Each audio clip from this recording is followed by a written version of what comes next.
apoyo a estas interacciones diarias que hacemos a través de las redes sociales. En el día de hoy tenemos la interacción con la doctora Marlene Fernández, una conversación en la cual estaremos hablando acerca, ella es uróloga, cirujana y antróloga, y con ella estaremos hablando acerca de esta área de la medicina que tiene que ver mucho con el tema del aparato reproductivo del hombre, de las vías urinarias y todo lo que tiene que ver con esta área tan importante y tan vital para nosotros los hombres. Y así es que nada, esperamos que les sea de mucha utilidad, de mucho aprendizaje esta conversación que tendremos con la doctora Marlene Fernández y que estaremos hablando de diferentes temas interesantísimos. Así es que acompáñenos a través de esta red social de Instagram, a través de Facebook y también en nuestro canal de YouTube, donde a diario subimos el contenido de los programas para que usted tenga la posibilidad de volver a verlo, de compartirlo y de aprender tantas cosas que a veces con la rapidez de estas interacciones se pasan por desapercibidas, mientras que usted en el canal de YouTube tiene la posibilidad de pausar, de ver de nuevo. Así que cuando usted entre, solo le pedimos que le dé a la campanita de notificaciones, también que se suscriba y también que le dé like al video. De verdad que eso nos ayuda muchísimo a seguir creciendo como plataforma de red social. Ya está con nosotros la doctora, veo que se conectó, inmediatamente la agregamos para empezar a hablar con que es nuestra invitada del día de hoy, con la cual estaremos interactuando en el programa. Muchísimas gracias a todos por seguirnos e inmediatamente conectamos con ella. Muy buenas tardes, doctora, ¿cómo está usted? Todo bien. ¿Y usted? ¿Cuánto tiempo? Bastante, bastante. Qué bueno poder verla.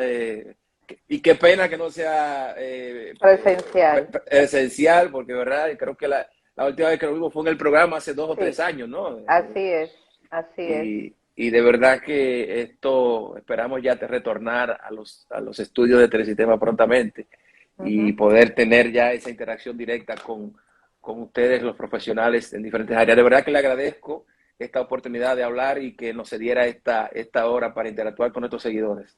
Claro que sí, claro que sí.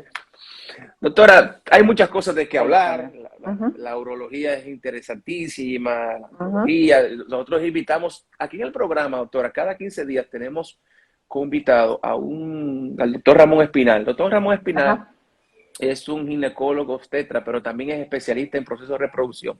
así es. Y él, ese es su fuerte, ¿no? Ujú. Y hablamos siempre de la reproducción in vitro, hablamos de inseminación artificial, hablamos de muchísimas cosas. Sí. Y siempre hay detalles, hay preguntas que entran dentro de este proceso, de estas interacciones, que Ujú. están relacionadas con el hombre, con Exacto. la parte del hombre. Él siempre nos habla de que, bueno, cuando estamos buscando infertilidad, o las razones de una infertilidad, existe una parte que es de la mujer y una parte que es del hombre. Y muchas veces las mujeres hasta se sienten mal porque entienden que el problema es de ella, porque tal Ujú. vez el esposo ya tiene, o la pareja tuvo hijos con otra pareja y demás, y dice, pero el problema soy yo. Y él nos ha explicado que no necesariamente que pueden suceder cosas, situaciones que se den en el esposo, aunque haya tenido hijos, que le produzcan que sus espermatozoides no tengan la calidad necesaria. Entonces yo Ujú. hago Así es. esta introducción porque me gustaría que usted nos ilustrara un poquito, antes de hablar de los otros temas que tenemos ahí en carpeta, Ajá. nos ilustrara un poquito de cuáles son estos motivos, cuáles eran las razones por las cuales un hombre hoy día no pudiera o tuviera problemas en poder embarazar a su pareja. Sí. Lo primero, Pablo, que tenemos que aclarar es que cuando hay un problema de fertilidad en una pareja, dígase que tienen más de un año tratando de buscar un bebé y no lo logran, tienen que ir al médico ambos. O sea, no hacemos nada evaluando a la mujer solamente, que es lo común, que es lo que siempre se hace, sin evaluar al hombre, porque el hombre, solo él como factor, puede ser el 30% de la causa. Y muchas veces se combinan y ese 30 aumenta a un 40% con relación a la mujer. Ok, Así van a la par ya. Entonces, por eso la importancia de que el hombre debe ir conjuntamente a un especialista en infertilidad por su lado y su pareja a un especialista en infertilidad por el lado de ella, para que ambos sean evaluados. ok, Entonces, causas que puedan producir infertilidad en el hombre, pueden haber varias, desde temas hormonales, temas genéticos, temas de condiciones anatómicas, como lo que es el varicocele, que es algo muy común, que son Sí. unas dilataciones de las venas que van al testículo. Es como que salen varices en las venas del testículo y eso afecta la calidad espermática. Como te comenté, temas genéticos, que el joven nazca con una condición, que los Sí. testículos no descendieron, que tenga una deficiencia hormonal, sea a nivel de la hipófisis, que es Sí. una glándula que está a nivel cerebral, o sea un fallo a nivel del testículo. Por eso es importante que los jóvenes se toquen sus testículos. Nada más no es la mujer que debe tocarse la mama. Los jóvenes también deben tocarse sus testículos, porque yo he tenido pacientes que me llegan a la consulta por fertilidad y tienen unos testículos bien pequeños y ellos entendían que estaban bien. Entonces, es importante que ese joven o ese hombre se toque por lo menos una vez al mes sus testículos, y cualquier cambio, o si él ve que o entiende que hay algún problema, que busque ayuda. Doctora, disculpe la interrupción ahí. ¿Qué sería lo que tenemos que buscar? ¿Y qué cosas tenemos que buscar? Sería, porque usted hablaba del ejemplo de los testículos pequeños, pero si un niño nace con los testículos pequeños y tal vez se cría así, sus padres no lo llevaron al médico porque entendían que eran normales, para él es normal. ¿En qué momento, cuando él se revisa, qué es lo que debe buscar? ¿Qué deben buscar los hombres a la hora de revisarnos? Porque sabemos las mujeres, las mamas, lo que se busca, pero en el hombre, ¿qué debe buscar? Sí, fíjate, el niño va a nacer con los testículos pequeños, porque el niño es pequeño. Entonces, claro, cuando cumple los 11 años aproximadamente, ahí debe de empezar el desarrollo puberal, ya que se van a definir esos órganos sexuales y el pene le va a crecer y los testículos le van a crecer también. ¿A qué edad, doctora? Disculpa, ¿a qué edad dijo? A los 11 años más a los o 11 menos años. empieza la etapa puberal en el varón. Y entonces el crecimiento de esos genitales hay que seguirlo. Entonces, el tamaño, por ejemplo, ¿qué te puedo decir? Un tamaño normal son 18 mililitros o 18 cc. Eso podría ser un huevo pequeño, o sea, de codorniz. no lo jumbo, no, de codornita pequeño. Está pequeño, más grande. De codornita pequeño, sí. No lo jumbo, pero eso huevo promedio. Por ahí más o menos podría estar un volumen normal de un testículo. Aparte del tamaño, la consistencia. Los testículos son un poquito firmes, pero si de repente ese joven toca que su testículo está duro con relación al otro, o que si lo nota mucho más grande uno que otro, o si lo nota pesado, como que me pese este testículo, o le empieza a doler sin haberse dado un golpe o sin tener una infección de orina, por ejemplo, que puede provocar dolor testicular. Todas esas son señales de alerta que deben orientar al paciente a que busque ayuda. Consistencia, tamaño y cualquier alteración de dureza, de pesadez o de dolor en el testículo. Okay. Usted habla, doctora, de varicoceles, que es muy común, muy frecuente. Muy común, sí. Sí, me gustaría que nos explicara qué es esto, doctora, y cuáles son las formas de tratarla al paciente. Sí. El varicocele, como te decía ahorita, son venas varicosas. Igual como salen las venas varicosas en las piernas, pues asimismo esas venas que van al testículo se tornan varicosas. Entonces eso aumenta la temperatura a nivel del testículo y esa es una de las teorías de por qué pudiera provocar infertilidad. El varicocele se relaciona a problemas de fertilidad en un 40%, o sea, un porcentaje importante, y de hecho es una de las causas más comunes de infertilidad masculina reversibles, porque el tratamiento del varicocele es cirugía, no tiene otro. Es una cirugía ambulatoria, una cirugía menor, pero es el único tratamiento que tiene. Entonces, si llega un joven con una alteración del espermatograma y le detectamos un varicocele, pues esa sería la indicación. Excelente, doctora. Dice, vamos a aprovechar esta pregunta que nos hace Melanie. ¿Qué pasa cuando el hombre le molesta un testículo porque tiene un quiste? ¿Esto se puede desbaratar con medicamento o hay que operarlo? Fíjate, los quistes son muy comunes también, generalmente son pequeños, no producen ninguna condición, a menos de que estén muy grandes. Cuando son grandes sí pudieran provocar cierta obstrucción, porque generalmente se producen los quistes, no en el testículo propiamente, sino en el epidídimo, que es un organito que está encima del testículo, y que los espermatozoides van ahí ya cuando están maduros a salir hacia afuera, ahí es que se van almacenando. Entonces, si hay un quiste muy grande que pudiera comprimir o obstruir la salida, pues pudiera ser. Generalmente no duelen. Cuando duelen o son muy grandes, que ya están provocando algún tipo de alteración, pero generalmente lo que duele es el epidídimo, porque los quistes propiamente no duelen. Entonces, ese joven debe ir al urólogo a chequearse. Debe checarse al urólogo. Ajá. Doctora, para concluir un poco el tema de la infertilidad, entonces, Ajá. en estos casos, hablaba el doctor, cuando hablaba con el doctor Espinal, él hablaba de la temperatura Ajá. en los testículos, que muchas veces pudiera afectar, y hablaba del caso de las personas, por ejemplo, obesas, Ajá. que por el tema del calor, ¿no? De las altas temperaturas ahí en la parte de los genitales, Ajá. pudiera afectar. Habla un poquito de esa parte. ¿Realmente sí es así? La temperatura afecta.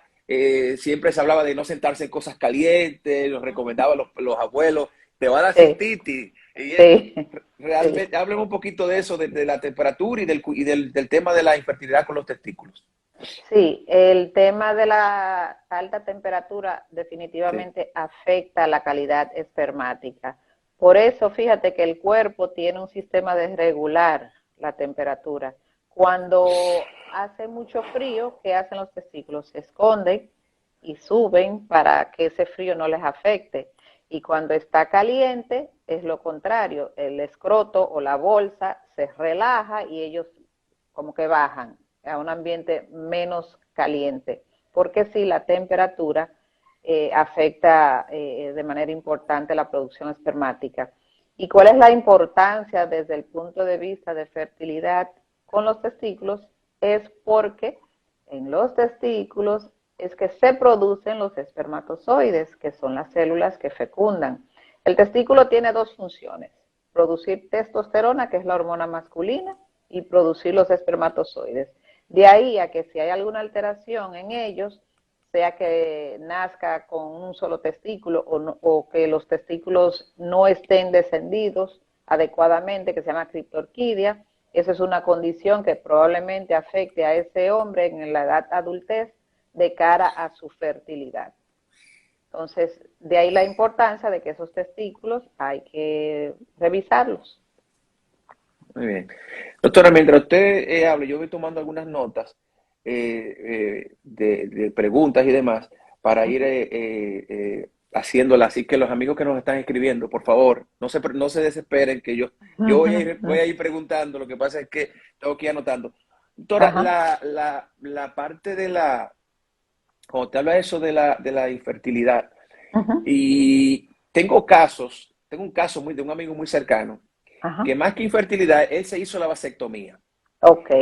Él se hizo la vasectomía pero luego se la hizo muy joven, qué sé yo, hace como Ajá, 10 años, ajá. se divorcia, tiene otra pareja, y la pregunta que me hace es si él pudiera, si se puede reconectar, si eso es reversible para poder tener hijos. Claro, Y quiero hacerle la pregunta a usted, a ver qué nos dice. claro que sí. La vasectomía es el único método por excelencia que tenemos como contracepción para el hombre, aparte del preservativo. Y es un procedimiento muy seguro y sí es reversible. Antes se creía que si se pasaba de 5 años, esa reversión como que no iba a ser fructífera, pero ya no importa tanto la cantidad de años que el hombre tenga de la vasectomía, sino de la calidad de ese líquido seminal a la hora de uno tratar de reconectar esos conductos. Y bueno, para que el público entienda, lo que se corta cuando se hace una vasectomía son los conductos deferentes, que cada testículo tiene uno, y esos conductos lo que hacen es transportar los espermatozoides desde el testículo hacia el semen. es como el puente. Entonces, lo que hacemos es cortarlo y amarrarlos. O sea, interrumpimos el puente, los espermatozoides siguen produciéndose, pero no van a salir al semen porque le quitamos el paso, le cerramos el paso. Okay. Entonces, la vasectomía se puede revertir. Ahora bien, depende mucho de la edad del hombre también, de la edad de la pareja, porque si es una pareja ya en una edad, pues lo más recomendable no sería revertirle la vasectomía, sino hacer una biopsia testicular para recuperar los espermatozoides y hacer un proceso que se llama fertilización in vitro. Y de esa Ok. manera puedan tener un hijo que sea biológico del señor. Excelente, doctora. Bueno, Uh tiene -huh. esperanza todavía, o sea que hay Claro, formas. Sí, porque claro. realmente lo que usted dice, porque él me decía, yo leí que después de los 5 años ya era muy difícil, pero ahora que Se usted dice que puede, no, se sí, puede. se puede intentar ahora. Yo siempre les recomiendo que al momento de hacer la reversión, pues si Sí, se pudiera también hacer la biopsia y congelar los espermatozoides, porque si la reversión no fue exitosa, pues ya tienen el plan B y no tienen que volverse a someter a otro claro. procedimiento. O Ujú. necesariamente, o tal vez iniciar, o sea, del O inicio si no, hacer hacerlo la del biopsia inicio. directamente y no perder Claro, mucho tiempo con no la perder mucho tiempo. reversión. Así Exacto. es. Ok, doctora, usted sabe que el otro día salió en la noticia un caso de un hombre, de una persona un hombre que tuvo una fractura del pene. Ajá. Esa fue la noticia. Ujú. Y eso leíamos en las redes sociales algunas personas curiosas que cómo pasaba eso, que el pene no tiene hueso. Y bueno, nos gustaría que usted nos explicara, doctora, realmente. Habla un poquito de eso, de la fractura del pene. Si es Ujú. obvio que existe porque está en Sí. los libros, pero ¿cómo ocurre, doctora? ¿Y qué se hace con esta situación? Sí, la fractura de pene no es que sea muy común, pero sí Sí, ocurre. Y sí, obviamente el pene no es un hueso. O sea, se le dice bien. fractura porque sí se rompe algo, pero no es un hueso. Entonces, ¿qué pasa? El pene tiene varias capas. Entonces, la capa más íntima, que se llama la túnica albuginea, es una capa gruesa, fuerte, que es la que va a permitir que ese pene se erecte y va como que a tolerar esa presión que el pene tiene cuando está erecto. Entonces, esa es una capa que recubre completamente ese cilindro que es el pene. Ujú. Entonces, tiene unas zonas donde se adelgaza un poquito más durante la erección y entonces en un movimiento no muy bien calculado de penetración, que generalmente es lo más común, si el hombre no penetró a la vagina, sino que choca con el pubis de la mujer, ahí se fractura. Y el paciente lo describe como que escuchó algo que se rompió, como un sonido. Le Ujú. duele, la erección se pierde y entonces, como lo que hay en el pene es sangre, pues el pene se le puede poner literalmente como una berenjena. Pero nada más no es solamente en De el color, acto usted dice, sexual, doctora. ajá, de color y Del color. tamaño, o sea, Sí. porque se puede llenar, se inflama, se Ujú. hincha, se llena de sangre y como la sangre produce moratones, pues se torna como una berenjena Ok, de color. ok. Entonces, otra causa de fractura de pene, el pene tiene que estar erecto para que se fracture, eso es lo primero. Entonces, por ejemplo, durmiendo, una erección involuntaria, que es normal que los hombres saludables tengan erecciones involuntarias cuando duermen. Si es una muy buena erección, él no se da cuenta, se voltea, ahí puede producírsele también una fractura de pene. Entonces, es un tema un poquito embarazoso muchas veces para los hombres, pero hay que manejarlo. El hombre cuando siente eso debe acudir al urólogo porque ¿Es una emergencia, esa doctora, esto? es una emergencia Sí, relativa, no es que sí. le va a pasar algo grave porque no se resuelva rápido, pero sí hay que reparar esa túnica albuginea que se rompió. Hay que buscar el punto donde se ve la ruptura y dar unos puntos. ¿Por qué? Porque si esa ruptura no se corrige, puede más adelante el paciente tener problemas de erección y también tener una curvatura en el pene porque donde tuvo la fractura no cicatrizó de manera adecuada y entonces se puede curvar el pene debido a eso. Se crea una fibrosis que tira de un lado y el pene entonces deformarse un poco. Ok, doctora. Tengo varias preguntas. Una de ellas es con respecto a las enfermedades de transmisión sexual y la relación de ellas con la infertilidad en un hombre. Si hay Ajá. enfermedades de estas, hablan del papiloma, del virus del papiloma humano, nos hablan de la clamidia, hay varias enfermedades, Ajá. obviamente son muchas.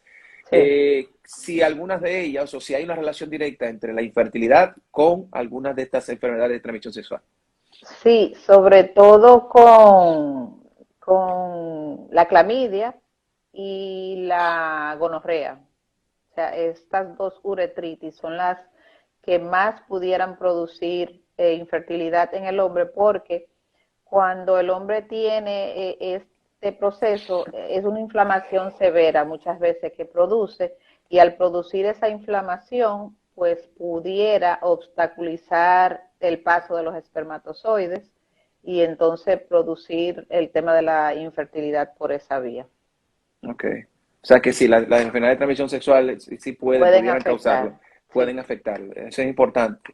Uh -huh. Y el cuidado que hay que tener, por eso siempre se ha hablado del uso de preservativos, de Claro. practicar, de ser tal vez monógamo, tratar de no tener muchas parejas y bueno, esos Ajá. son temas que siempre son importantes recordar. Doctora, Uh vámonos -huh. para la próstata, porque uno de los cáncer más comunes, más frecuentes, en el mundo es el cáncer de próstata. Sí. Y leía, preparándome para la entrevista, leía que decían que no era por la agresividad del cáncer, Uh -huh. sino era porque muchas veces a los hombres evitar ir al médico, hacerse las Uh -huh. revisiones, cuando encontraban el cáncer o ya la situación estaba muy avanzado. Entonces me Uh -huh. gustaría que nos hablara un poquito de esto, doctora, porque hay muchos hombres, todavía hay mitos con respecto a Sí. al chequeo que hay que hacerse y demás. Háblame un poquito de esto del chequeo de la próstata. Sí, y mira qué bueno que lo traes a colación porque precisamente el mes de noviembre Sí, se celebra un movimiento que se llama Movember, que lo que quiere es tratar de concientizar al hombre precisamente de que debe ir al urólogo a hacerse su chequeo una vez al año a partir de los 40 años, porque realmente el cáncer de próstata está cobrando muchas vidas y es precisamente por eso, porque el hombre acude de manera tardía. ¿Qué te digo? El cáncer de próstata no podemos evitarlo porque eso es un tema que viene en tu genética, en tu chip con el que tú naces. sí. Pero sí a tiempo podemos detectarlo y ahora mismo hay tratamientos y cómo mejorar la calidad de vida de estos señores y que puedan seguir teniendo su vida activa. Entonces, Sí. el tema del examen de próstata, que es lo yendo, que es el tactal.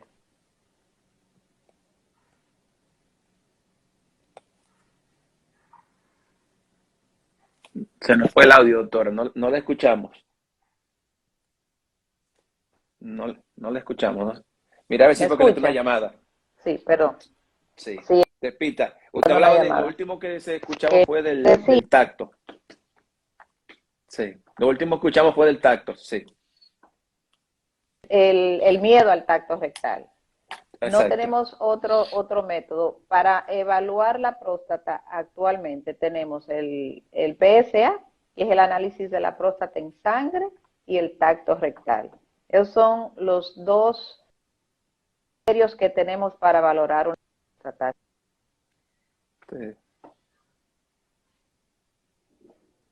Sí. Tenemos que seguir investigando. Entonces, ¿qué pasa?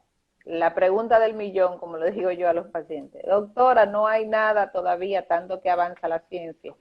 Desafortunadamente, en ese sentido, todavía tenemos que seguir haciendo el tacto rectal para tocar la próstata, para ver que tenga una superficie lisa, que esté blanda, que el tamaño también que tenga.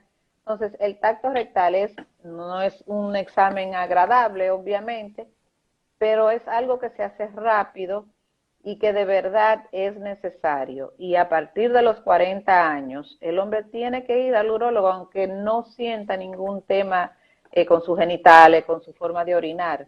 Y si ese hombre tiene antecedentes familiar de cáncer de próstata, con más razón, y debe de iniciar mucho antes, puede iniciar hasta los 35 años esa evaluación prostática, cuando hay antecedentes familiares. Sí. Doctora, y eso es interesante eso que usted dice del tema de los síntomas. Ujú. ¿Existen síntomas que puedan indicar que hay alguna, tal vez no cáncer, pero algún problema en la próstata para no irnos directamente al cáncer, pero alguna situación que esté presentando la próstata? Claro, claro. Fíjate, la Sí. próstata en el adulto joven puede inflamarse, lo que se llama prostatitis. Y eso puede dar dolor al orinar, al eyacular, dolor en los testículos, dolor en la zona entre la bolsa y el ano, esa zona ahí, sentir molestias. Y eso es un dato en el hombre joven que pudiera sugerir una prostatitis. Ya en el hombre adulto, maduro, más de 40 años, que ya esa próstata ya está creciendo, y dicho sea de paso, el crecimiento prostático es normal, es parte del envejecimiento del hombre.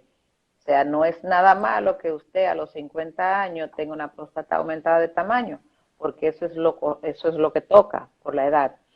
Entonces, los síntomas ya relacionados a ese crecimiento prostático o al cáncer de próstata, porque pudiera ser igual, es la dificultad para orinar, que el hombre note que ese chorro pierde fuerza, pierde potencia, se torna fino, que se comience a levantar muchas veces de noche, a pesar de que no esté tomando tanta agua, que tenga que empujar para orinar, que sienta que orinó pero no vació bien su vejiga porque sigue con el deseo de seguir orinando, que le duela al orinar, que orine sangre.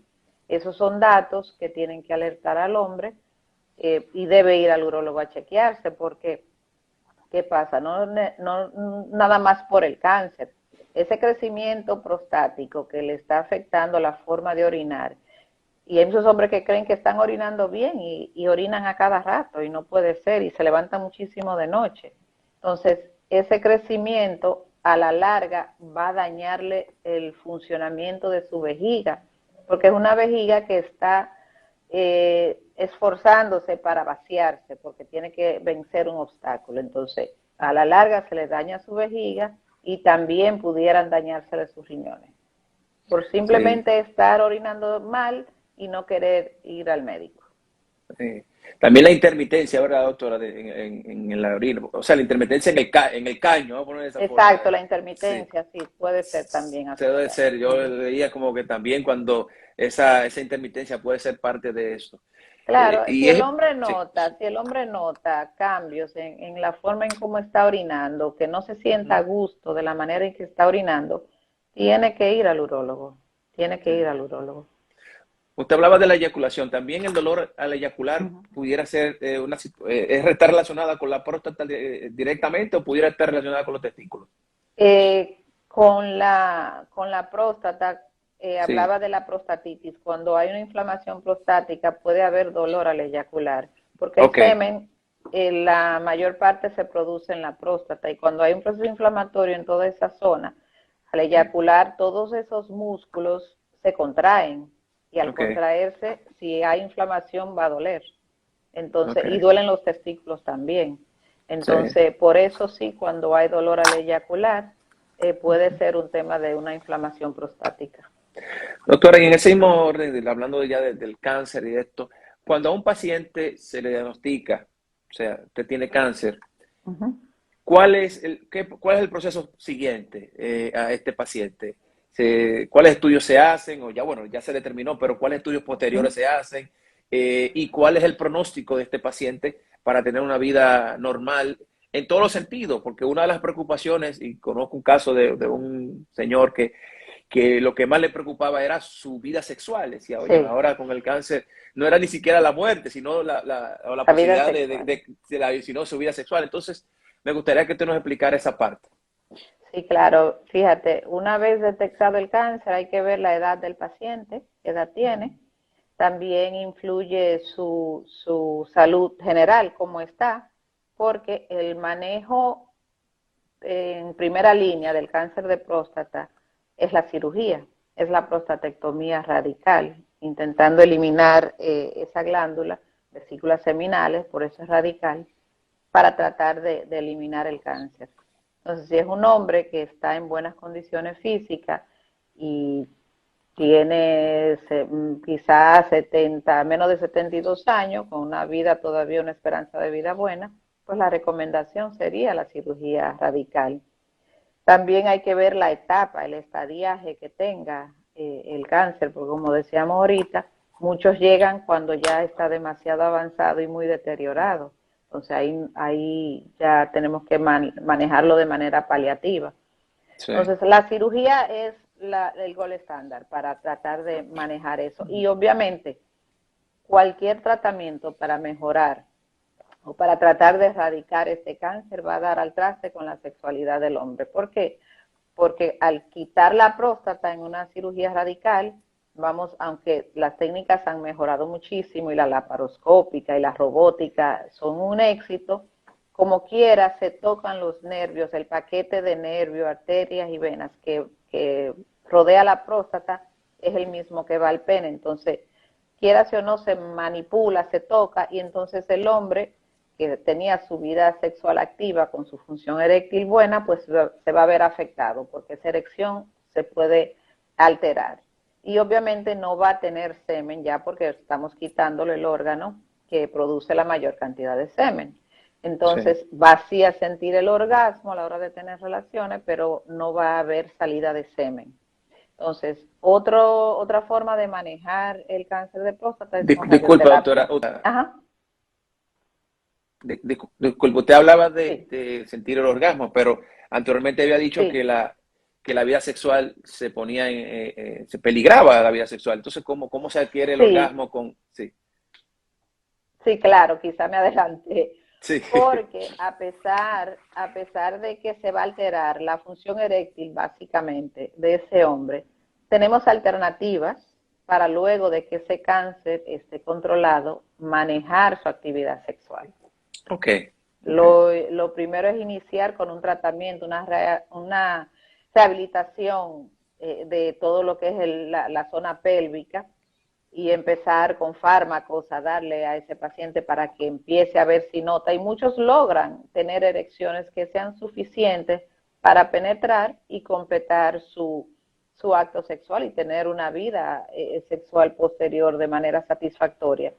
Si no, entonces hay otras alternativas y en definitiva un implante de pene, que es la famosa bombita que conocen así ujú, popularmente, que es una prótesis de pene, que es el tratamiento definitivo de la disfunción eréctil. Y muchos de los pacientes operados por radical de próstata, pues terminan con una prótesis para que tengan su su vida vida sexual, sexual plena. Ajá. claro.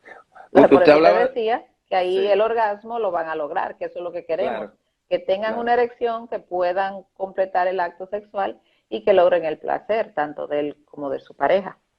Excelente, doctora.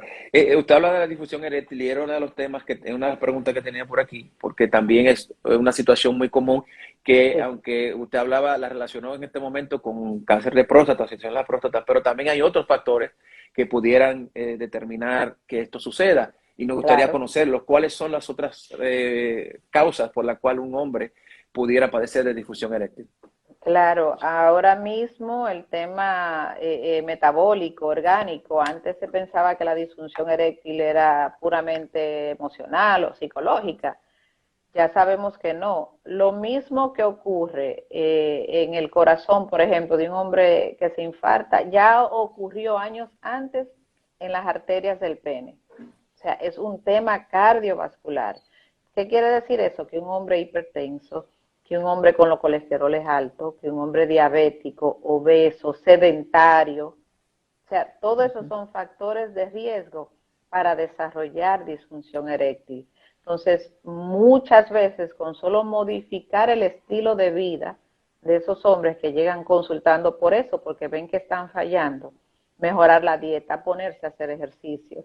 Si son hipertensos, controlar su hipertensión, manejar su diabetes, los colesteroles, bajarlo. Con modificar el estilo de vida se mejora muchísimo la función eréctil.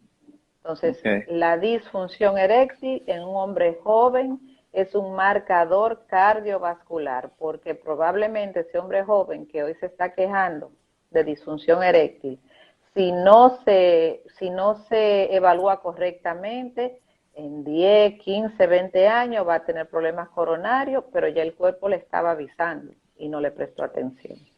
Miren qué interesante, o sea que eso es un tema que pudiera afectar, o sea, irse al tema cardiovascular, o sea, el corazón y todo lo que tiene que ver las venas del corazón. Doctora,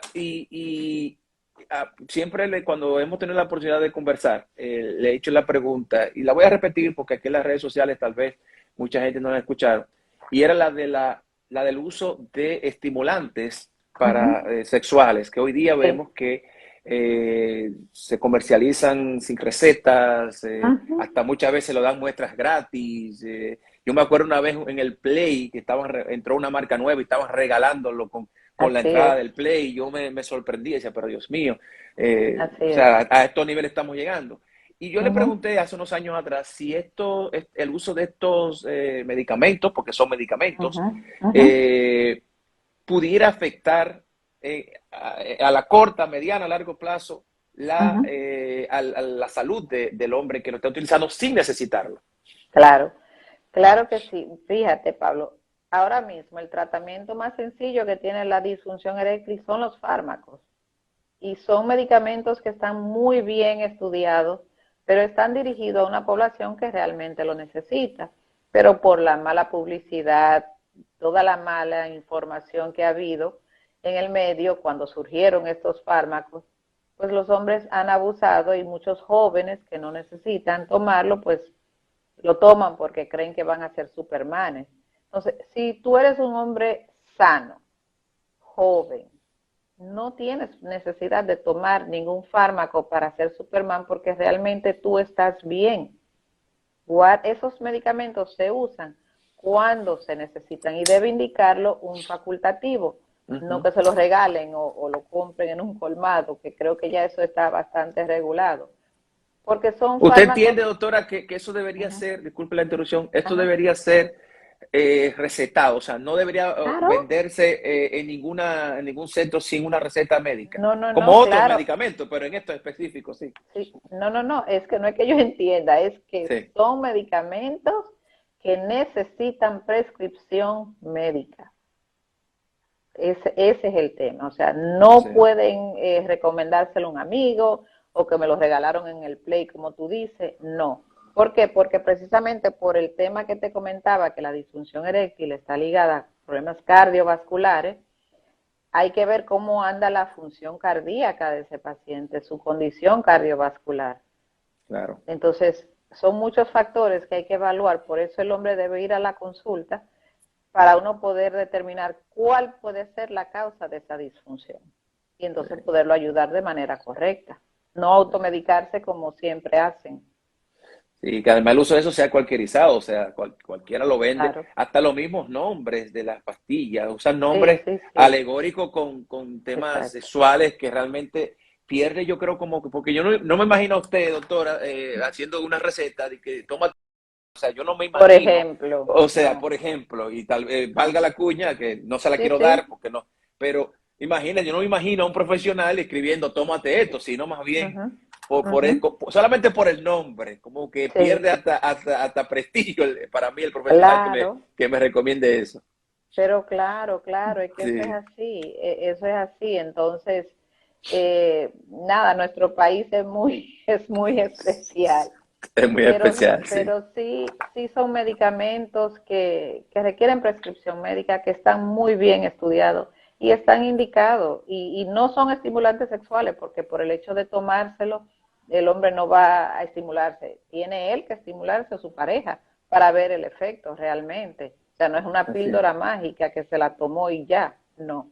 Necesita de la estimulación sea de él o de su pareja para ver el efecto realmente. Doctora, y dentro de ese mismo tenor está el tema de la eyaculación precoz, que también es parte de lo que ustedes ven los urólogos, la eyaculación precoz. Y yo sé que hay una relación directa, ustedes trabajan en conjunto con los psicólogos, porque hay Ajá. que ver cuáles son las dos áreas, cuál es la parte que está afectando, si la parte biológica o física o la parte psicológica. Entonces nos gustaría ver la parte física, la parte biológica del hombre. ¿Qué puede estar sucediendo? O si existe alguna razón por la cual un hombre tenga eyaculación precoz. Sí, la eyaculación precoz, de hecho, antes de que surgiera el tema de la disfunción eréctil, era la disfunción sexual más común en el hombre, ¿verdad? Que muchos hombres se manejaban, le daba mucha vergüenza y por eso no buscaban ayuda.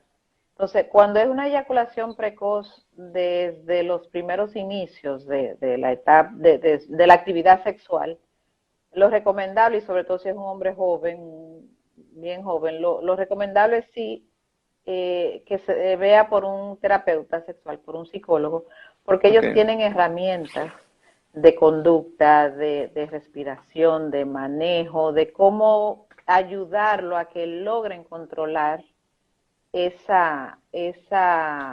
impulso de la eyaculación. Okay. Cuando ya ocurre en etapa más adulta o en etapa más adulta que el hombre decide buscar ayuda, igualmente se beneficia del apoyo de un terapeuta. Pero la manera en que nosotros manejamos la eyaculación precoz es con fármacos. Eh, Son los antidepresivos. No porque el hombre esté deprimido, sino porque como efecto secundario los antidepresivos retrasan la eyaculación. Y de hecho ya existe en el mercado un medicamento que ya no está indicado como antidepresivo, sino que está indicado para la eyaculación precoz, que la molécula es la dapoxetina. Y son fármacos que se toman a demanda, se van a tomar un par de horas antes de que el hombre vaya a tener su actividad sexual. Eh, También hay que evaluar a la pareja del paciente, porque muchas veces no es que el hombre sea rápido, quizás es que la pareja no logre el orgasmo. O sea, por eso cuando el hombre acude por un tema de disfunción, sea disfunción eréctil, sea eyaculatoria, debe acompañarse de su pareja, si tiene una pareja fija con la cual comparta, porque el apoyo de esta pareja es fundamental y además también hay que interrogarla a ella también, porque puede ser ella que tenga un problema y no necesariamente él. Sí. Doctora, los hombres que vean este programa no me van a perdonar que cuando yo hago entrevistas a ginecólogos, le hago la pregunta con respecto a las enfermedades de transmisión sexual y qué responsabilidad, o más que responsabilidad, si el tratamiento debe ser realizado a ambos, a la mujer y al hombre, en el caso de que la mujer sea la que tenga, la que se detecte una enfermedad de transmisión sexual. Le hago la misma pregunta a usted, sé que la respuesta será la misma, pero siempre es bueno hacerla, de que en el caso de que a un hombre se le detecte una ETS, una enfermedad de transmisión sexual, el tratamiento que ustedes recomiendan será siempre compartido con su pareja, debe ser compartido con su pareja. Claro, debe ser compartido Sí, porque si no vamos a entrar en un círculo vicioso y va a volver a contaminar si nunca la vamos a erradicar. sí. Incluso si hay varias parejas en la relación, o sea, o esa persona tiene varias parejas, sea hombre o sea mujer, esas parejas hay que manejarlas también. Es un tema delicado, tú sabes, Sí, porque yo supongo que en eh, consulta usted, sí, es un tema muy delicado, sí. pero sí hay que manejar todas las posibles parejas que pudieran estar Do- involucradas. Eso es Doctor, ¿y así. eso ustedes en la universidad le enseñan a manejar ese tipo de cosas? Hay un tema psicológico, o ustedes lo van aprendiendo a través ya de la práctica, porque realmente yo me imagino que, por ejemplo, en la mayoría de los casos, las mujeres siempre son las que llevan a los hombres al médico, Sí, o lo acompañan y están ahí, y más cuando se refiere al tema de los órganos reproductores del hombre, o sea que déjame ver qué está pasando. Van por sí. curiosidad, por preocupación, pero también tienen la curiosidad de saber qué está pasando con su pareja. Ujú, Entonces, ujú. ¿cómo ustedes eso lo aprenden? ¿Se lo enseñaron? ¿Hay una parte psicológica de la carrera? ¿O eso son cosas que ustedes van aprendiendo al manejo de ese tipo de situaciones con pacientes que van con sus esposas a consulta? Sí, obviamente que en la carrera de medicina se manejan temas psicológicos y nos orientan de cómo abordar a los pacientes, de cómo conversar con los pacientes. Pero, por ejemplo, en el caso mío, que aparte de urólogo soy andrólogo también, pues yo sí hice un año de terapia sexual precisamente para saber cómo abordar el paciente, cómo manejar esa parte emocional. Y Sí. con el tema de las enfermedades de transmisión sexual, es un tema muy delicado porque generalmente el ginecólogo es quien se la detecta a la mujer, entonces la mujer llega a la casa peleando con el hombre muchas veces está asintomático, que no sabe nada, y entonces ahí viene el problema, y cómo tú le dices a esa señora, mira, que eso no es así, espérate, vamos a sentarnos. La mayoría piensa de una vez que hubo una infidelidad. Entonces, Sí. son temas que en el caso mío yo siempre lo manejo con el hombre, trato siempre de decirle, mira, tienes que tener paciencia, hacerle entender a ella que es un tema que surgió, porque si hubo una infidelidad, hay que ver de quién fue, si fue de ella o fue de él. Claro. Entonces, es un tema, mira, bien Sí, delicado, es un tema muy bien delicado, delicado. claro, Sí, claro, claro, porque entonces se tiran la pelota uno al otro. claro, exactamente. Pero hay Entonces, situaciones, doctora, ¿mm? que yo supongo que tal vez si hay una infección en el hombre, no necesariamente sea por una infidelidad de la esposa, porque hay infecciones que tiene la mujer y también el hombre que no sean necesariamente relacionadas con una relación sexual, supongo Ah, no, yo, ¿no? claro, claro, Sí, sí, claro que sí. Por sí, ejemplo, hay infecciones de orina que la mujer tiene recurrencia de infección de orina y muchas veces ella dice, bueno, es después del acto sexual. Bueno, hay que examinarlo a él. Muchas veces el hombre no está circuncidado y tiene mucha piel, tiene mucho prepucio y ahí se acumulan bacterias y esa pudiera ser una causa de ujú, infecciones recurrentes de vaginales y de orina en la mujer. Entonces, sí, es investigar. El tema es buscar tratar de buscar la mejor manera de manejarlo. Pero así es. definitivamente las enfermedades de transmisión sexual tienen que ser manejadas tanto en el hombre como en la mujer. O sea, y en las posibles parejas que Ujú, pudiera ese hombre o esa mujer tener, para que se así es. pueda erradicar. Pregunta Rudy Manuel Morales. Buenas noches, doctora. A la edad de 60 años es posible hacerse la circuncisión. Y yo le agrego esa pregunta, doctora. ¿Valdría la pena hacérsela ya a esa edad? La circuncisión realmente no tiene una edad, porque si ese Ok, señor a la edad de 60 años tiene un proceso inflamatorio a nivel del prepucio que no pueda bajar esa piel de manera que se pueda higienizar bien, hay que circuncidarlo. Hay hombres, por ejemplo, que nunca han podido retraer ese prepucio y entonces eso a la larga le va a provocar infecciones recurrentes, esa piel se torna gruesa, áspera, incluso hasta teniendo relaciones van a tener problemas. Entonces, realmente la edad, no hay una edad ok, específica para circuncidarse. Si está indicada, está indicada. ok. Entonces, doctora, bueno, ahí se cae de la mata la pregunta de que si usted recomienda la circuncisión a los niños desde que nacen. Y obviamente sí, la respuesta sería que sí.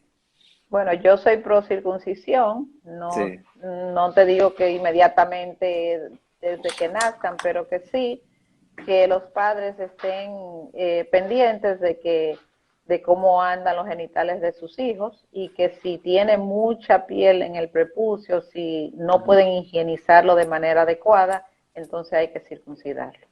Eso es Doctora, beneficioso a la larga para él. así es. Ya en estos 5 minutos que nos quedan, me gustaría que usted nos diera recomendaciones a los hombres con respecto al tema de tener una buena salud sexual. O sea, me refiero a nuestros órganos. ¿Qué usted recomienda? ¿Cuáles factores positivos pueden afectarnos de manera positiva, valga la redundancia, en tener nuestros órganos sexuales de manera sana, activa y sin ninguna complicación? Bueno, se lo puedo resumir en tres cosas, que es lo que Vamos a yo ver. siempre le digo a mis pacientes cuando terminamos la consulta. Comer sano, o sea, tener una dieta saludable, hacer ejercicio y mantenerse activo sexualmente. ¿Por qué? Porque, como te comentaba ahorita, un hombre obeso, un hombre con temas de sedentarismo, de poca actividad física, su sistema metabólico va a estar mal y todo eso conlleva problemas de erección. Otra cosa, el alcoholismo, el tabaquismo también, todo eso está relacionado. Entonces un hombre que se mantenga haciendo ejercicio de manera rutinaria, que lleve una dieta saludable y que se mantenga activo sexualmente, va a llegar a viejo en buenas condiciones. Pero hay que empezar a cuidarse desde ahora, hay que tomar conciencia desde ahora para que si, por ejemplo, le va a tocar ser hipertenso o diabético, quizás no sea tan grave el asunto, porque se ha estado cuidando toda su vida. Muy interesante, doctora. Y esa parte de la actividad sexual, que bueno, es importante. Esto es cierto entonces, según lo que usted dice, de que mientras más activo sexualmente es un hombre, mejor salud sexual va a tener entonces, ¿no? Puede, exactamente, pero ojo, Sí. no es promiscuidad. No, No no, es claro. Bueno, promiscuidad, sí. es mantenerse activo con su pareja, una vida sexual activa. Tampoco es, porque el tema de la actividad sexual depende de cada pareja. Algunos tienen actividad todos los días y está perfecto para ellos, otros tienen actividad una vez a la semana y también está bien. Cada pareja tiene su ritmo, pero sí Claro. mantenerse activo, sí mantener, porque cuando la próstata cuando hay poca eyaculación, la próstata se puede inflamar y la inflamación es lo que viene después a producir daños y cambios celulares que a la larga pueden dañar la salud sexual del hombre. Por eso, doctora, cuando se tiene el coito no, ¿cómo se llama? Creo que el coito no completado, o la eyaculación no completada, hay un término médico que es como cuando Interrumpido. sí, exacto, cuando no tiene la eyaculación, el hombre nos duele los testículos cuando hay un tema de eso. ¿Esto está relacionado con esto, doctora? Sí, Con lo que usted no, acaba lo de que decir. pasa es que el coito interrumpido es que cuando el Interrumpido, hombre sí. siente que va a eyacular, retira el miembro y eyacula fuera para evitar embarazar. No, pero cuando no eyacula, por ejemplo, Pero cuando no eyacula, exacto, que cuando se prepara y está bien sí, estimulado, bien sí. excitado, y por HOR no logró eyacular, eso pudiera provocarle molestias a nivel testicular. A nivel No a todos testicular. los hombres le pasa, pero sí pudiera provocarlo. Sí, la cura de eso es eyacular, ¿no? Exacto, Esa es la cura. exactamente. De verdad que, doctora, yo le agradezco tanto porque hemos abordado tantos temas y usted ha sido tan explícita y tan, de verdad, descriptiva de todo esto. Y de verdad que le agradezco muchísimo, una excelente profesional y una amiga de muchos años con la cual hemos contado siempre en el programa y le agradecemos infinitamente el favor que nos hace. Así es. Muchísimas gracias a ti, Sí, Pablo, por la invitación. Siempre a la sí. orden. Doctora, nos preguntan que dónde está ubicada, dónde está usted consulta, son de las preguntas que tenemos por ahí Sí, para la gente que quiere verla. Sí. claro, son varios centros, pero le puedo dar el teléfono general para que llamen y ahí se pueden orientar. El 809-792-3411. Ahí Okay. estarán las oficinas del grupo URUS, al grupo al cual yo pertenezco, y ahí están nuestras secretarias para darle toda la información necesaria. Por favor, doctora, ¿puedes repetirlo? 809. Claro, 809-792-3411. 3411, 809-792-3411. La doctora Marlene Fernández Perfecto. estuvo con nosotros. Un gran abrazo, doctora. Cuídese mucho y nos vemos pronto de manera presencial, si Dios quiere. Ojalá así sea, Pablo. Un placer. Señores, muy buenas noches a Bye bye. todos.